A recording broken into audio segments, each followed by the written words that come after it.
अतुल प्रसाद जी ने सुबह सुबह ट्वीट करके सोशल साइंस के कैंडिडेट्स के लिए एक गाइडलाइन जारी की है कि जब आप लोग अपना पेपर देने जाओगे उसमें आपको सब्जेक्ट कॉम्बिनेशन कैसे चुनना है।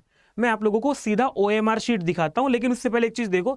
14 जुलाई यानी आज का सुबह 9 बजे का ट्वीट है ये वाला, और उन्होंने लिखा भी है कि सोशल साइंस के जो कैंडिडेट है उन्हें ध्यान देना चाहिए। ध्यान क्या देना चाहिए, मैं आपको इन्होंने जो लिखा है यहाँ ओएमआर शीट पर समझाता हूँ।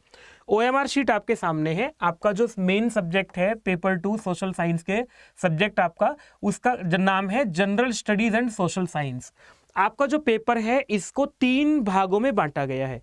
एक आपका सामान्य अध्ययन जनरल स्टडीज, दूसरा आप लोगों को एक सब्जेक्ट चुनना है, और तीसरा आप लोगों को एक सब्जेक्ट चुनना है। तो सेकंड पेपर में जो सेकंड आप लोगों का यहाँ पर भाग है, ये दूसरा भाग है, इसमें आप लोग केवल हिस्ट्री या जियोग्राफी ही चुन सकते हैं।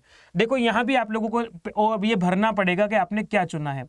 सेकंड भाग में जो है, द्वितीय भाग में आप लोग केवल हिस्ट्री या जियोग्राफी चुन सकते हो। इकोनॉमिक्स पॉलिटिकल साइंस का ऑप्शन चुनने का नहीं है, ठीक है। और अगर आप लोगों ने फिर एक तो ये कंफर्म कर लो, आप लोग पहले हिस्ट्री या जियोग्राफी में से एक चुनोगे, लेकिन अगर आपने हिस्ट्री चुना तो क्या करना होगा, और जियोग्राफी चुना तो आपने क्या करना होगा। अपने मन में सोच लो आपने क्या चुना। मान लिया किसने हिस्ट्री चुना, जिसने हिस्ट्री चुना उसको यहां कौन से सब्जेक्ट चुनने होंगे, तो वो हिस्ट्री के साथ जियोग्राफी भी चुन सकता है, इकोनॉमिक्स भी चुन सकता है, पॉलिटिकल साइंस भी चुन सकता है, ठीक है। मतलब तीनों सब्जेक्ट चुनने का ऑप्शन रहेगा जिसने हिस्ट्री चुना है।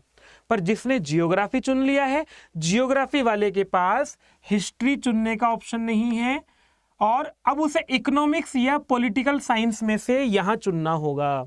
अगर आपने जो है जियोग्राफी चुन लिया है, तो जियोग्राफी के बाद आप लोगों को इकोनॉमिक्स या फिर पॉलिटिकल साइंस 2 ही सब्जेक्ट चुनने होंगे, ठीक है। ये आप लोगों को बात यहां पर ध्यान में रखनी है। तो चलिए मैं आप लोगों को, अच्छा यहाँ पेपर 2 में जो है वो भाग 2 में, इसमें भाग 2 में जो है आप लोग इन इकोनॉमिक्स और पॉलिटिकल साइंस को नहीं चुन सकते हैं। तो ये आप लोगों को अभी से ध्यान रख करके अपनी तैयारी इस तरह से करनी चाहिए। महत्वपूर्ण निर्देश था, आपको गलती नहीं करनी है। नहीं समझ में आया, कोई और डाउट है तो क्वेश्चन छोड़ दीजिएगा कमेंट बॉक्स में, आपको आंसर कर देंगे पर्सनली। नमस्ते।